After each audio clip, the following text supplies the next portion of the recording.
ಹಳೆಯ 500 ಹಾಗೂ 1000 ಮುಖಬೆಲೆಯ ನೋಟ್ಗಳು ರದ್ದಾದ ನಂತರ ಬಂದಿರೋ ಮೊದಲ ಹಬ್ಬ ಸಂಕ್ರಾಂತಿ. ಹೀಗಾಗಿ ನಾಳಿನ ಹಬ್ಬಕ್ಕೆ ಇಂದಿನಿಂದಲೇ ಗ್ರಾಹಕರು ಎಳ್ಳು, ಬೆಲ್ಲ, ಕಬ್ಬು ಇತ್ಯಾದಿ ಅಗತ್ಯ ವಸ್ತುಗಳ ಖರೀದಿಗೆ ಮುಂದಾಗಿದ್ರು. ಮಾರುಕಟ್ಟೆಗಳಲ್ಲಿ ವ್ಯಾಪಾರ ಹೇಗಿತ್ತು, ನೋಟ್ ಬ್ಯಾನ್ನಿಂದ ಚಿಲ್ಲರೆ ಸಮಸ್ಯೆ ತೋರಿದ್ಯಾ ಅನ್ನೋದ್ರ ಬಗ್ಗೆ ಸುವರ್ಣ ನ್ಯೂಸ್ ರಿಯಾಲಿಟಿ ಚೆಕ್ ವರದಿ ಮಾಡಿದೆ. ಅದರ ಒಂದು ವರದಿ ಇಲ್ಲಿದೆ ನೋಡಿ.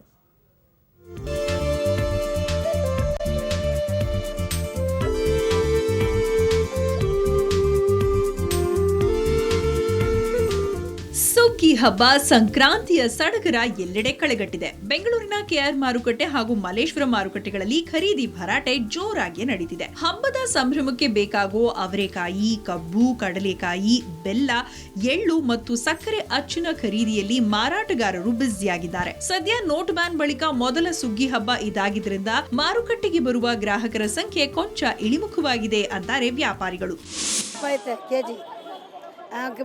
ಸೀಗೆ ಅನ್ಸು 30 ರೂಪಾಯಿ ಐತೆ, ಅದು ಜೋಡಿ 100 ರೂಪಾಯಿ, 50 ರೂಪಾಯಿ. ಕಬ್ಬು ಜೋಡಿ 80, 100 ರೂಪಾಯಿ ಐತೆ. 100 ಇವಾಗ ರೇಟ್ ಜಾಸ್ತಿ ಆಗಿದೆ, ಇಲ್ಲ ಕಮ್ಮಿ ಅಷ್ಟಿಲ್ಲ. ಹೋದ ವರ್ಷ ಚೆನ್ನಾಗಿದೆ. ಮಕರ ಸಂಕ್ರಾಂತಿ ಸಂಭ್ರಮದ ಅಗತ್ಯ ಪದಾರ್ಥಗಳ ದರ ಇಂದು ಹಾಗೂ ಕಳೆದ ವರ್ಷ ಎಷ್ಟು ಅಂತ ಹೇಳ್ತೀವಿ ನೋಡಿ. ಸಂಕ್ರಾಂತಿ ಹಬ್ಬದ ಹಿನ್ನೆಲೆ ವಸ್ತುಗಳ ದರ ಕೊಂಚ ದುಬಾರಿಯಾಗಿದೆ. ಕಳೆದ ವರ್ಷ ಅವರೆಕಾಯಿ ಕೆಜಿಗೆ 50 ರೂಪಾಯಿ ಇತ್ತು, ಈ ವರ್ಷ ಕೆಜಿಗೆ 100 ರೂಪಾಯಿ ಆಗಿದೆ. ಇತ್ತ ಕಬ್ಬು ಕಳೆದ ವರ್ಷ ಜೋಡಿಗೆ 60 ರೂಪಾಯಿ ಇತ್ತು, ಸದ್ಯ ಪ್ರಸಕ್ತ ವರ್ಷ 80 ರೂಪಾಯಿಯಾಗಿ ಏರಿಕೆಯಾಗಿದೆ. ಕಡಲೆಕಾಯಿ ಕಳೆದ ವರ್ಷ ಕೆಜಿಗೆ 70 ರೂಪಾಯಿ ಇತ್ತು, ಪ್ರಸಕ್ತ ವರ್ಷ 100 ರೂಪಾಯಿಯಾಗಿ ಏರಿಕೆಯಾಗಿದೆ. ಬೆಲ್ಲ ಕಳೆದ ವರ್ಷ ಕೆಜಿಗೆ 220 ರೂಪಾಯಿ ಇತ್ತು, ಪ್ರಸಕ್ತ ವರ್ಷ ಬೆಲ್ಲ ಕೆಜಿಗೆ 240 ರೂಪಾಯಿಯಾಗಿ ಏರಿಕೆಯಾಗಿದೆ. ಕಳೆದ ವರ್ಷ ಎಳ್ಳು ಕೆಜಿಗೆ 230 ರೂಪಾಯಿ ಇತ್ತು, ಸದ್ಯದ ಎಳ್ಳು ಕೆಜಿಗೆ 240 ರೂಪಾಯಿಯಾಗಿ ಏರಿಕೆಯಾಗಿದೆ. ಇನ್ನು ಸಕ್ಕರೆ ಅಚ್ಚುಗೆ ಕಳೆದ ವರ್ಷ ಕೆಜಿಗೆ 235 ರೂಪಾಯಿ ಇತ್ತು, ಪ್ರಸಕ್ತ ವರ್ಷ 240 ರೂಪಾಯಿಯಾಗಿ ಏರಿಕೆಯಾಗಿದೆ.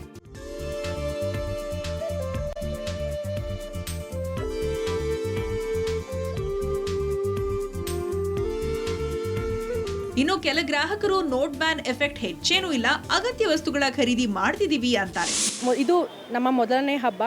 ಸುಗ್ಗಿ ಹಬ್ಬನ ಎಷ್ಟೇ ಕಷ್ಟ ಆದರೂ ಸಹ ನಾವು ಆಚರಿಸಬೇಕು ಅನ್ನೋದು ನಮ್ಮ ಒಂದು ಆಸೆ. ಅಮೌಂಟ್ ಡಿನಾಮಿನೇಷನ್ಸ್ ಏನಿದೆ, ಸೊ ಅದೆಲ್ಲ ಇದ್ರೂ ಸಹ ತೊಂದರೆ ಇಲ್ಲ. ಯಾಕೆ ಅಂತಂದರೆ ಈಗ ನಾವು ಕಾರ್ಡ್ ಸ್ವೈಪ್ ಮಾಡ್ಬೋದು, ಪೇಟಿಎಮ್ ಇದೆ, ಸೊ ಹಾಗಾಗಿ ನಮಗೆ ಯಾವುದೇ ತೊಂದರೆ ಆಗಿಲ್ಲ.